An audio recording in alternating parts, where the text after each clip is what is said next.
Bismillahirrahmanirrahim. Innal hamdalillah nahmaduhu ta'ala wa nasta'inuhu wa nastaghfiruh wa na'udzu billahi min shururi anfusina wa min sayyiati a'malina. May yahdihillahu fala mudilla lahu wa may yudlil fala hadiya lahu.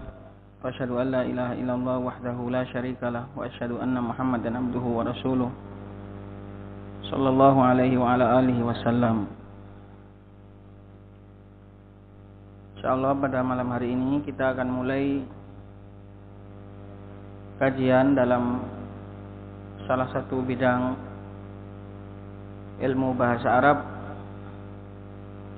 yaitu fan bidang balaghah. Tentu tujuannya adalah untuk lebih mendalami dan lebih memahami dan juga menjiwai bahasa Arab sebagai salah satu wasilah untuk lebih dekat dengan Alkitab dan As-Sunnah. Dan insyaallah nggak perlu muqaddimah panjang-panjang. Langsung saja, yang kitab yang akan kita baca adalah kitab Al-Balaghah Al-Muyassarah karya Dr. Abdul Aziz bin Ali Al-Harbi. Ini adalah salah satu doktor yang ada di Arab Saudi. Beliau menjabat sebagai ketua atau Ustadz Am dalam beberapa tingkatan terkhusus dalam bidang ilmu bahasa Arab. Dan beliau ini juga ternyata memiliki syarah terhadap bait Lamiyah Al-Imam Ibnul Wardi. Ternyata syarah yang sering saya baca itu adalah karya ini, karya sama. Tadi tak lihat dulu, sama ternyata penulisnya. Abdul Aziz bin Ali Al-Harbi juga punya syarah terhadap Lamiyah Al-Imam Ibnul Wardi, namanya Tafasilul Jumal. Jadi ini memang spesialis atau memang mutafannin, bergelut dalam bidang ilmu bahasa Arab.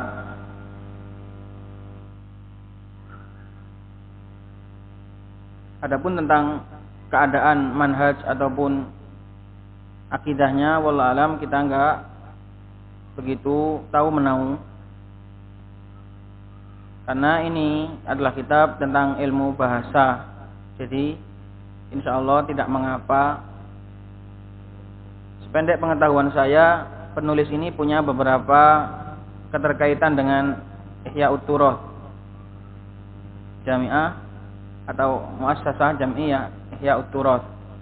Jelas insyaallah akan kita ambil beberapa fawaid yang ada dalam kitab ini. Adapun tentang definisi ilmu balaghah dan juga hal-hal yang berkaitan dengan ilmu balaghah, nanti insyaallah akan kita lewati sambil berjalan. Jadi nggak perlu kita perpanjang di depan. Nanti insyaallah akan kita kenal sambil berjalan saja. Karena biasanya kalau belajar setiap bidang ilmu kan pasti ada muqaddimahnya, definisi ilmu tersebut, penulisnya atau peletaknya, terus nanti hasilnya, sebagaimana yang sering kita lewati dalam ilmu nahwu. Maka di sini tidak terlalu dibuat panjang dalam masalah seperti itu. Nanti insya Allah akan kita selami sambil berjalan. Dan ilmu balaghah, kitab-kitab yang ditulis dalam ilmu balaghah, sistemnya tidak sebagaimana dalam pelajaran-pelajaran yang lain. Karena memang balaghah ini adalah bidang ilmu yang sifatnya itu abstrak atau acak. Jadi nggak ada kemudian kitab ini kitab rendah atau kitab lebih tinggi, karena masing-masing penulis akan mengungkapkan balaghah ini dengan apa yang ia pandang indah dan dia pandang sesuai. Jadi saya lihat kitab pelajaran ilmu balaghah itu di setiap kitab pasti memiliki kelebihan dan kekurangan. Tidak ada kemudian kitab ini rendah atau kitab tinggi. Karena balaghah itu lain. Balaghah itu adalah tentang keindahan, tentang selera sastra. Jadi setiap orang punya selera sastra sendiri-sendiri. Baik, kita mulai. Bismillahirrahmanirrahim. Halaman 5. Wassallallahu ala nabiyyina Muhammadin wa alihi. Al-Muqaddimah. Di sini muqaddimahnya juga berbeda dengan muqaddimah yang lain.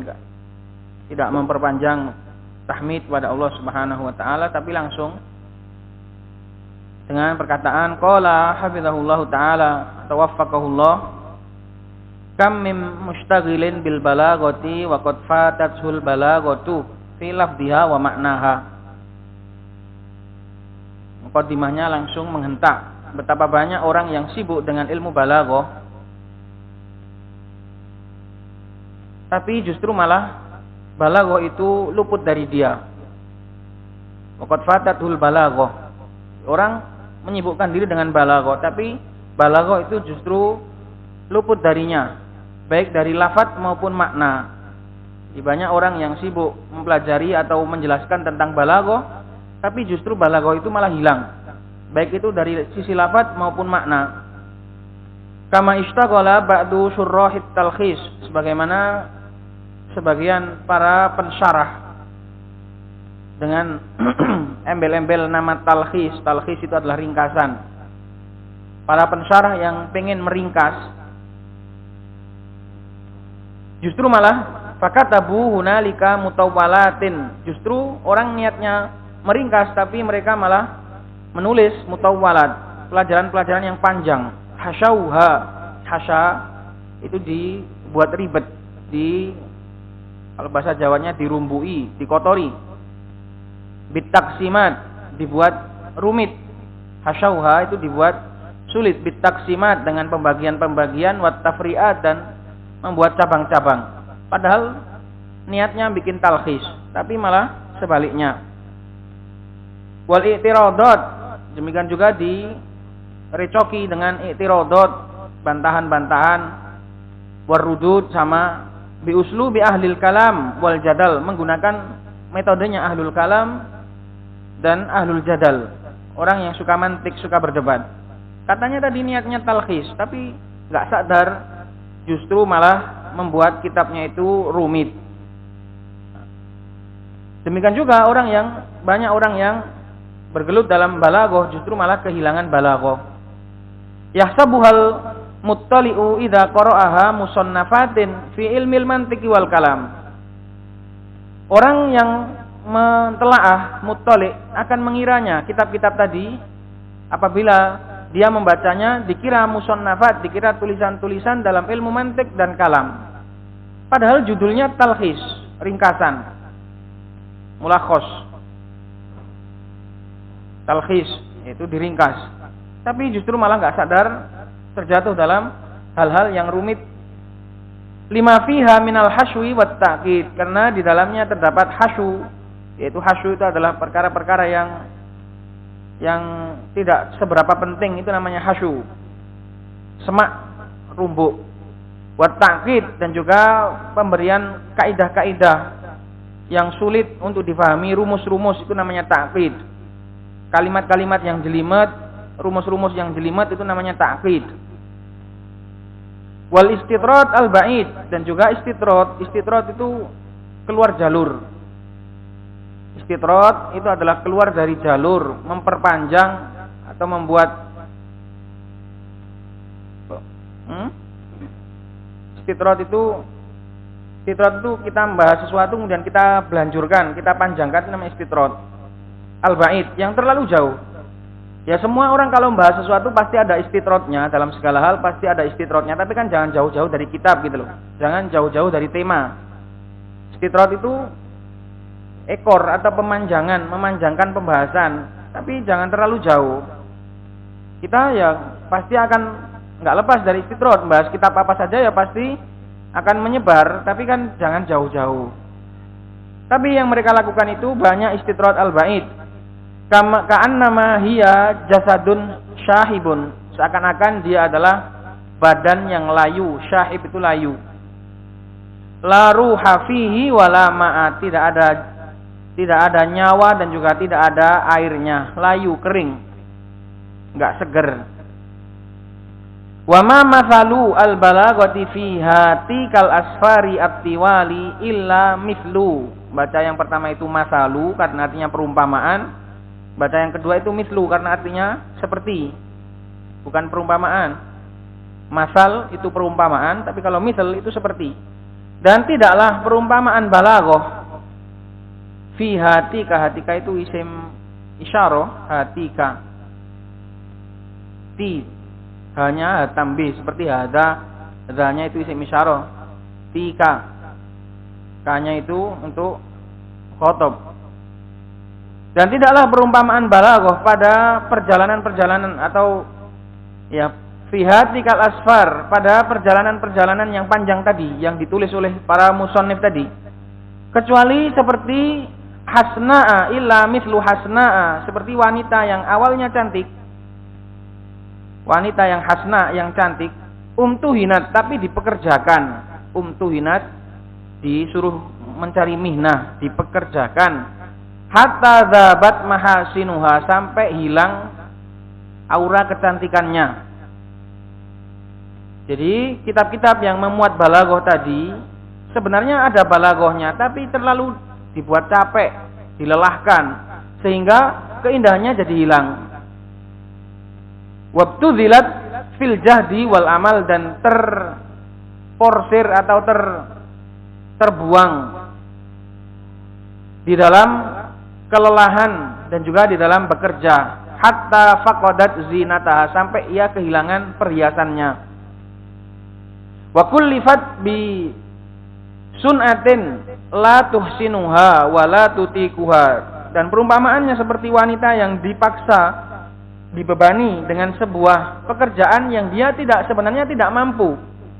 Dan dia tidak pandai, la tuhsinuha, tidak pandai dalam pekerjaan tersebut dan juga tidak mampu untuk mengerjakannya, tapi dipaksa. Ini seorang penulis ini membuka kitabnya langsung dengan apa? Mengkritik kitab-kitab yang lain. Jadi banyak kitab-kitab di sana itu berbicara tentang balaghah tapi malah kehilangan balaghah. Awalnya indah, tapi karena dipaksa, karena dibuat terlalu panjang sehingga kehilangan keindahannya. Seakan-akan seperti wanita yang dipaksa bekerja, mengerjakan sesuatu yang dia tidak mampu. Jadi enggak bagus lagi. Zalika bi annal balaghata zauqun mahfudun bit-taba'. Yang demikian itu disebabkan karena balaghah itu adalah sebenarnya zauq, selera yang mahfudun bit-taba', tersimpan di dalam tabiat, bakat. Enggak bisa dipaksa-paksa. Balaghah itu bakat. Balaghah itu memang bakat yang tersimpan, yang terpendam. Fa in mahira fiha ahadun bi ghairi taba' al-mujarrad fama mahira fiha illa bitatabbuihi. Apabila seseorang itu tidak mahir di dalam balaghah tadi, apabila seseorang tadi mahir di dalam balaghah tadi bukan karena bakat, bi ghairi taba', taba' itu bakat. Kalau tatabbu itu sudah diasah, itu namanya tatabbu. Sebagai catatan kaki nomor 1 itu, tatabbu tanmiyatut taba', merawat dan melatih taba', itu namanya tatabbu. Wa raddu tiba allati kharajat minhu ilai, dan mengembalikan tabiat yang keluar, dikembalikan, dilatih lagi. Jadi apabila ada seseorang yang mahir dalam ilmu balaghah tapi tanpa taba', tanpa tabiat, tanpa bakat, maka tidaklah dia itu mahir di dalamnya kecuali dengan cara melatih. Jadi ada 2 cara untuk bisa balaghah. Kalau memang dia nggak punya bakat dari awal, ya harus mau banyak berlatih. Gitu loh maksudnya itu. Sebenarnya balaghah itu adalah kemampuan bakat yang dimiliki oleh seseorang dari pembawaan. Kalau orang itu nggak memiliki bakat, dia bisa, tapi dengan cara tatabbu, dengan cara banyak berlatih, banyak berkumpul dengan orang yang paham tentang balaghah, sehingga nanti bisa terpengaruh.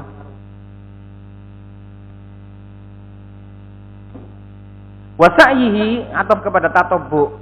Demikian juga apabila seorang itu mahir tapi tanpa bakat, itu hanya bisa dilakukan dengan tatabbu atau dengan usahanya dia ila tahqiqi hadzal asal bisina'ati wal bara'ah, untuk mewujudkan asal ini, yaitu kemampuan ini dengan cara as-sina'ah, dengan cara melatih, membuat, wal bara'ah, dan dengan keahlian, wal iktisabu, ini mubtada, ini wal iktisabu, jumlah baru. Wal iktisabu mumkinun fi kulli fannin min fununil ilm, dan tetap saja iktisab, mencari bakat, iktisab, mencari, itu tetap dihukumi mungkin dalam setiap bidang, tetap bisa. Jadi jangan kemudian orang karena nggak punya bakat atau merasa nggak punya bakat dalam bab balaghah kemudian dia putus asa, enggak. Karena apa? Iktisab tetap bisa dilakukan dalam semua bidang ilmu. Dari bidang-bidang ilmu, wa ma min tatabbu'in illa walahu aslun fit tab'. Dan tidak ada satupun dari latihan bakat kecuali memang sudah ada di dalam dirinya asal di dalam tabiat. Baik itu sedikit atau banyak pasti ada. Semua orang pasti punya bakat dalam segala hal. Entah itu bakat banyak atau bakat sedikit. Jadi jangan putus asa untuk terus dilatih. Cuma ya tadi kalau dipaksa atau dibuat terlalu panjang, nanti hasilnya malah takalluf. Yo biarkan mengalir. Balaghah itu jangan terlalu dipaksa, dilatih bisa, tapi jangan terlalu dipaksa. Biarkan mengalir dengan sendirinya. Wa ma min tatabbu'in illa walahu aslun fit tab'. Qalla au katsura. Itu. Fa inna kullaman lahu ainun tatrifu fihi nuz'atu hawa wa hubbin wa ijabin. Kenapa semua bidang itu bisa dicari? Karena setiap orang yang memiliki kelopak mata, ainun tatrifu, tatrifu ini sifat dari ain. Selama dia masih punya kelopak mata yang masih bisa tatrif, tatrif itu bisa mengintip keindahan, maka fihi, ini khobarnya kulla, ini fihi ini. Maka pasti di dalam dirinya pasti ada nuz'ah hawa, yaitu siratan rasa cinta, siratan hasrat cinta, dan juga ijab, rasa kagum. Nah inilah mansya atau awal balaghah itu dari ini, dari perasaan, dari hasrat, dari rasa cinta, dan juga dari kekaguman seseorang. Semua orang pasti punya cinta dan juga hasrat, ini pasti punya. Lah kalau punya hasrat, punya rasa kagum dan punya rasa cinta, berarti bisa dipupuk gitu loh. Semua orang pasti punya, pasti bisa dipupuk. Cuma tadi kalau terlalu dipaksa nggak bisa, karena balaghah itu zauq. Balaghah itu zauq, nggak bisa dipaksa, bisa dilatih tapi nggak bisa dipaksa. Kalau dipaksa ya hasilnya tadi itu. Asani, muqaddimah yang kedua, tingkatan atau tahapan kedua. Wal balaghatu musahibatun lil lughah al arabiyyah. Dan balaghah itu adalah menemani atau dia adalah bagian dari bidang ilmu bahasa Arab. Walikulli lughatin mundu angkanatil lughat. Mundu angkanatil lughati. Dan setiap bahasa sejak dia itu menjadi bahasa, gitu loh. Angkanatil lughati. Lughati ini adalah khabar dari kanat. Kanat isimnya kembali kepada lughah. Setiap bahasa sejak dia itu menjadi bahasa dari awal maksudnya. Wa mundu an 'allamar rahmanu al-bayan, dan sejak Allah Subhanahu wa taala mengajarkan al-bayan, tata cara untuk berkomunikasi, al-bayan, tata cara untuk komunikasi. Wa kullu dzi dzauqin salimin, dan setiap orang yang memiliki selera yang masih tabiat nurani yang masih selamat, tahtazzu nafsuhu, jiwanya pasti akan bisa bergetar, wa tataharraku masyairuhu, dan perasaan-perasaannya pun akan bergerak, hina taqra'u au tasma'u kulla kalamin mu'assirin. Tatkala dia membaca atau mendengar setiap ucapan yang berpengaruh. Itu loh. Balaghah itu adalah sebuah perkataan yang mengena. Maka setiap orang yang masih memiliki selera dan hati nurani yang masih bersih, pasti jiwanya akan tergerak, pasti akan senang. Pas ini omongan ini. Nah, gitu. Omongan ini sip. Karena semua orang yang masih punya perasaan dan hati nuraninya masih bagus, dia pasti hatinya akan tergerak, jiwanya akan tergerak, tersentuh apabila dia membaca atau mendengar setiap ucapan yang berpengaruh, ucapan yang mengena. Walam yazalin nasu yatamadahuna bil fasahati wa shaibil qaul, dan masih terus senantiasa manusia itu semenjak zaman dahulu sampai sekarang masih terus mereka itu saling memuji. Fasahah, kefasihan. Nanti ada perbedaan antara balaghah dengan fasahah. Kalau fasih itu ucapan itu benar secara kaidah bahasa, itu namanya fasih. Tapi balaghah itu bukan. Balaghah itu dari sisi katanya saja adalah balaghah, menyampai. Berarti balaghah itu adalah ucapan yang bisa meresap, bisa mengena ke dalam hati, itu namanya balaghah.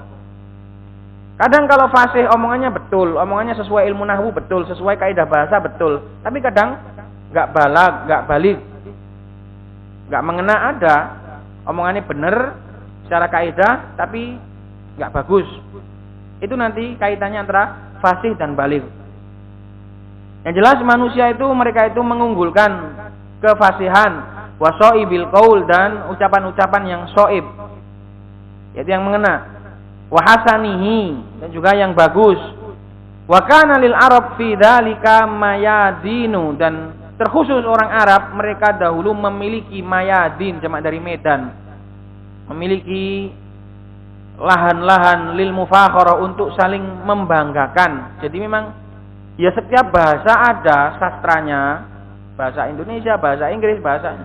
Tapi khusus orang Arab mereka dahulu memiliki mayadin, memiliki medan-medan untuk saling mufakharah, saling berbangga-bangga, wal mumadahah, dan saling memuji, bil bayan, tentang masalah, tentang bab komunikasi, wa jayyidil kalam, dan ucapan-ucapan yang bagus, baik mufakharah tadi, baik membanggakan tadi itu baik dalam bentuk syi'ron wa nasron, atau baik dalam bentuk syair ataupun dalam bentuk prosa atau ucapan biasa. Pokoknya orang Arab ini, terkhusus orang Arab, mereka memiliki lebih dalam masalah selera bahasa. Orang Arab memang memiliki lebih.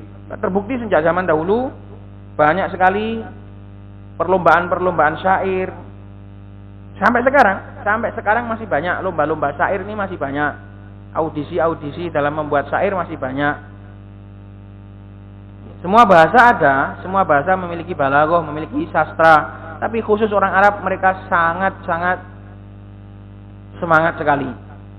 Wa nuzulul Qur'ani wal bayan, dan diturunkannya Al-Qur'an. Nuzul jamak dari nuzulun, penurunan Al-Qur'an, wal bayan, turunnya Al-Qur'an. Itu setiap kan Al-Qur'an kan turunnya kan setiap ada keadaan. Wal bayan huwa awwalu ma tatanafasu fihi syu'ara al-fuhulu. Itu adalah awal kali, ya sebenarnya bukan ketika turun Al-Qur'an, sebelum itu pun para syu'ara jahiliyah sudah tahu masalah adab sastra itu sudah dari dulu sudah saling lomba. Tapi ketika Al-Qur'an itu turun tambah lagi gitu loh. Ketika Al-Qur'an itu turun tambah lomba-lomba lagi. Tatanafasu fi syu'ara, tatanafas, saling berlomba-lomba para penyair al-fuhul yang kondang. Wa yatabaro fihil khutaba. Tabaro itu turnamen atau kompetisi. Mubaroyat, kompetisi, ajang kompetisi. Dan berkompeten di dalamnya para khotib al-masaqi. Masaqi jamak dari misqah, yaitu fasih al-baligh. Yatafannan fi madhahibil qaul, namanya masaqi. Memang spesialis bab ucapan memang. Itu namanya masoqi. Jamak dari misko. Jadi orang Arab dahulu mereka sampai punya kompetisi, sampai punya ajang untuk beradu syair, adu puisi. Ini gara-gara balaghah tadi. Alladzina qala asy-syairu fihim, yang mereka itu sampai disifati oleh seorang penyair dari mereka, mensifati ucapan para syu'ara tadi. Syair ini dinisbahkan kepada Abu Du'ad Al-Ayyadi. Ini yang mengucapkan ini Abu Du'ad Al-Ayyadi. Namanya Jariyah Ibnul Hajjaj, penyair jahiliyah. Abu Du'ad Al-Ayyadi. Namanya Jariyah bin Hajjaj. Mensifati ucapannya orang Arab itu bagus sekali. Perlombaan syair-syair. Dia bilang yarmuna bil khutabit tiwali wa tarotan wahyal. Wahya ini maf'ul mutlak. Wa tarotan yuhuna wahya. Bisa dibaca malahidi, jamak dari malhad. Bisa dibaca mulahid, isim fa'il dari lahadu. Wahyal mulahidi khifatar ruqabai.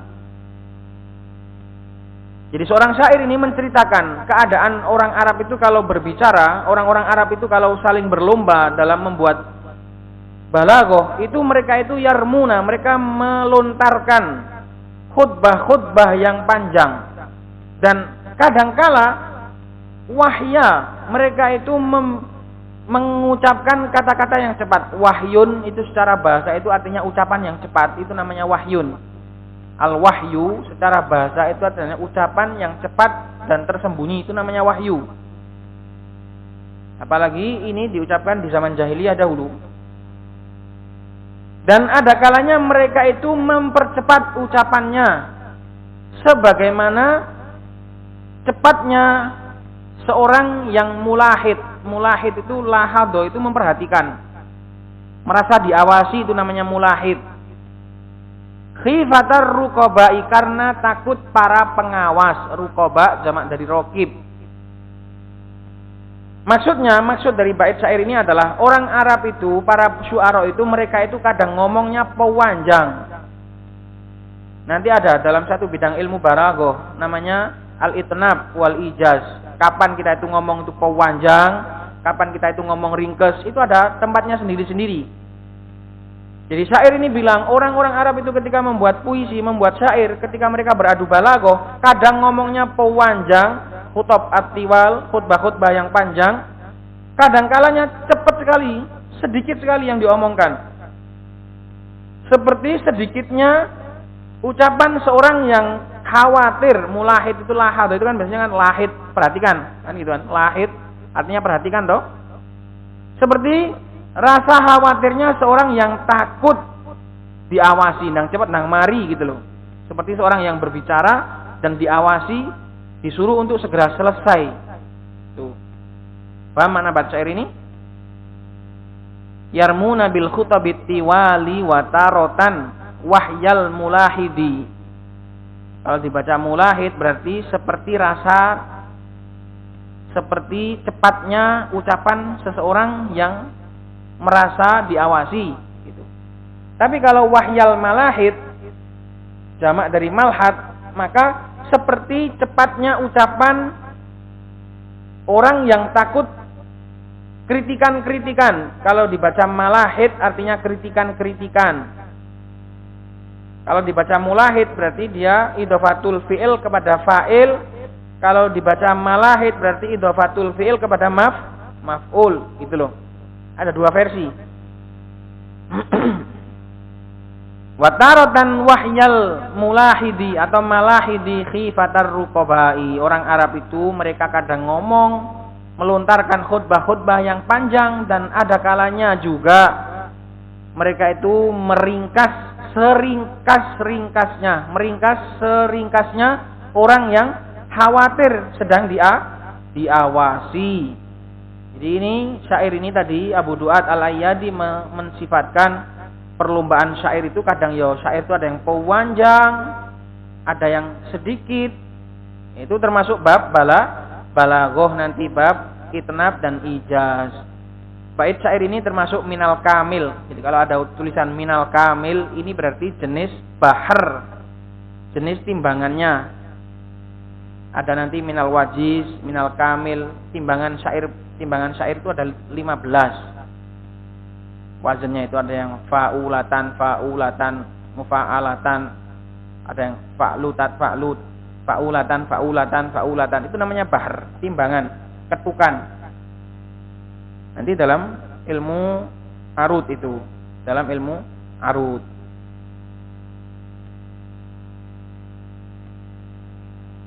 Yang jelas, mu'allif di sini langsung membuka kitabnya dengan bahwasanya di sana ada beberapa orang yang sibuk dengan balaghah tapi malah kehilangan balaghah. Karena sebenarnya balaghah itu adalah zauq yang tersimpan. Dia itu enggak bisa terlalu dipaksa, bisa dilatih, bisa dikembangkan, tapi enggak bisa dipaksa-paksa. Biarkan mengalir. Kemudian yang kedua, mengenai balaghah, bahwasanya orang Arab itu mereka lebih besar perhatiannya dari bangsa-bangsa yang lain terhadap ucapan ini. Ya kalau enggak gitu Al-Qur'an enggak turun dengan bahasa Arab, karena itu dipilih bahasa Arab karena bahasa Arab adalah yang terbaik. Dalam masalah bahasa ini, bahasa Arab memang memiliki keunggulan yang sangat banyak sekali. Maka Iran bangsanya pun mereka dibuat mabuk kepayang atau dibuat suka, dibuat gandrung dengan bab kalam. Baik, ini dulu sebagai pembukaan. Karena ternyata memakan waktu yang lama, ternyata penjelasan seperti ini. Dan masalah-masalah puisi ini juga harus dipahami. Maknanya juga harus dipahami, perkataannya juga harus dipahami. Karena nanti dengan puisi-puisi ini kita akan melatih, akan mengembangkan kemampuan keterampilan dalam bidang balaghah. Nanti juga tujuan ilmu balaghah itu apa? Nanti insya Allah kita ambil sambil jalan lah. Subhanakallahumma bihamdik asyhadu an la ilaha illa anta astaghfiruka wa atubu ilaik.